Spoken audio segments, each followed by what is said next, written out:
Hello, welcome to the morning news. Our top story today is in Ukraine. President Pyotr Poroshenko said his country was at war with Russia. He told the BBC that Kyiv is preparing for a non-confrontation with Moscow. He claimed the Kremlin was preparing to invade his country, but did not offer any evidence to support his allegations. Russia has denied these claims and has proven that their concern is peace for eastern Ukraine. Vladimir Putin's government has sent to people of that region tons of humanitarian aid, while hundreds of U.S. soldiers have been training Ukrainian military. Within this month, we have prepared our forces, and our artillery controllers have passed the exams with excellent marks. And before we go on to the world news, we present the first few seconds of our exclusive interview with Palestine Foreign Minister Riyad al-Malki. The complete interview can be viewed on our website, telesurtv.net/English. Malki arrived in Caracas, Venezuela on Monday. Among other things, he told Telesur that Palestinians and Venezuela enjoy very close ties and that the governments of both countries have continuously expressed solidarity with the struggles they face. Why have you chosen Venezuela to hold the Palestinian Ambassadors Conference in the Americas? Why here in Venezuela? Well, it's very straightforward and very simple question. Because we enjoy excellent relations with Venezuela, because Venezuela has shown great interest to support the just cause of the Palestinian people, because Venezuela has been open and steadfast in showing all type of political and otherwise support in regional and international forums. We invite you to watch the complete interview on our website. So in Burundi, President Pierre Nkurunziza signed a decree delaying parliamentary elections a week until June the 2nd. The decision comes as protests have continued almost on the daily basis. Presidential elections are set for June the 26th, but several African leaders have asked Nkurunziza to postpone them due to the political instability. Last weekend, the president said Burundi was facing an Islamic threat. Protesters are not so convinced and say they are being lied to. They have been telling us about Al-Shabaab for a long time. They are playing games with us. Even the coup d'etat was a joke. A new report released by the International Monetary Fund has revealed a shocking sums in subsidies for fossil fuel companies. As the report explained, fossil fuel companies worldwide receive around $10 million every minute throughout the whole year. This staggering sum comes to $5.3 trillion, of which is more than all the governments around the world spend on public health services. And now to the Middle East, where Islamic State has taken control of a crucial city in Iraq and has threatened to attack the capital of Baghdad, while the U.S.-led airstrikes on Syria continue. The Iraqi government confirmed it's working with Shiite militia group to defend Baghdad. The statement comes after the Islamic State group declared the capital city is their next target following the fall of Ramadi over the weekend. The Islamic State group takeover has been considered a major setback in the international fight against the militant group. Tens of thousands of angry residents have fled the city. At least 60,000 militiamen have already been deployed to guard the city from the possible attack. Meanwhile, the United States official revealed the U.S. government is pondering the possibility of sending more weapons to tribal groups in the Anbar province, a move that has proven ill-conceived in the past.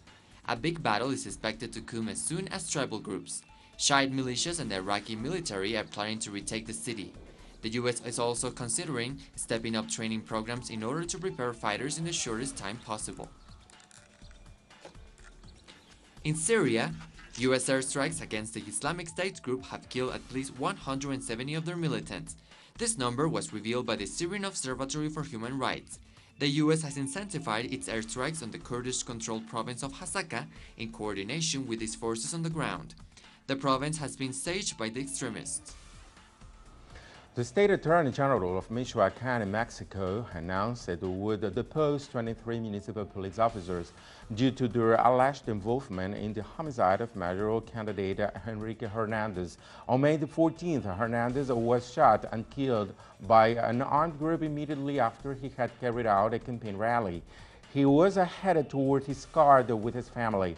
Violence has marred the local elections that will be carried out in various states June the 7th. So far, 4 candidates have been killed and at least 3 have been kidnapped. The Minister of Agriculture in Peru announced the government will try to convince the population in Arequipa of the benefits of the Tia Maria mining project that has sparked violent protests in the Tambo Valley. Locals say it will seriously harm the environment on their agricultural lands. The Ministry of the Interior, Jose Luis Perez, replied to questions of why police had violently responded to the protests, saying they were fully authorized to fire on demonstrators anywhere. And we continue in Peru. Our correspondent Brian Mora will tell us of another protest linked to the mining sector. Tuesday marked the beginning of a national strike organized by the Federation of Mining, Steel and Metal Workers, who are protesting against a series of labor legislations and executive decrees cutting their rights at work.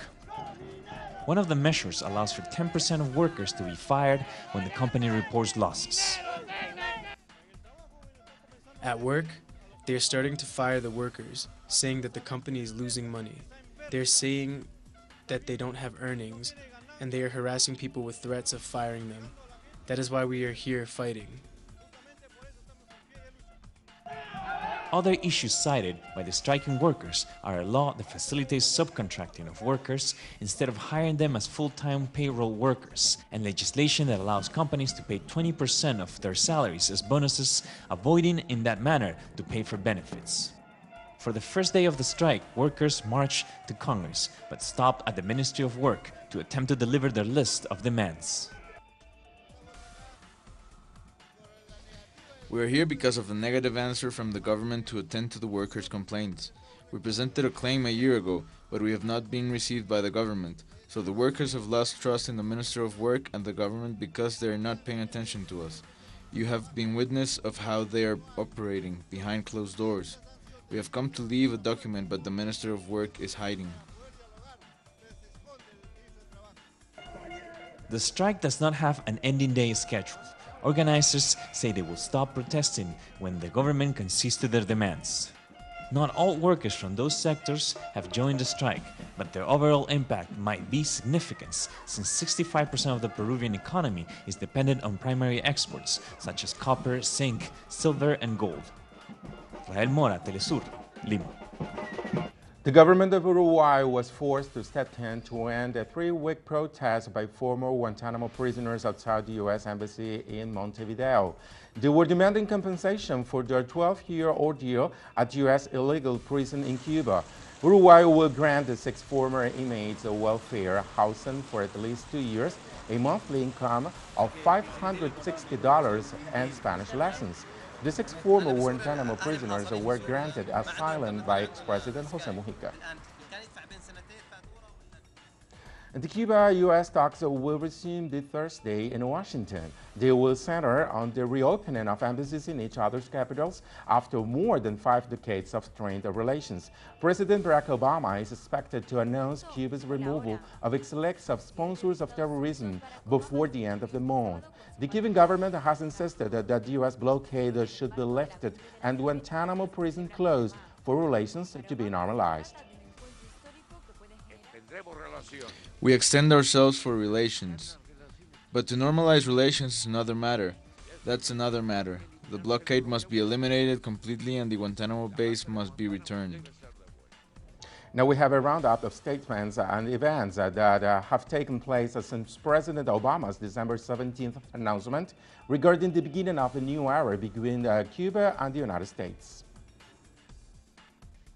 Oscar winner and popular Puerto Rican actor Benicio del Toro asked Washington to lift the U.S. blockade against Cuba.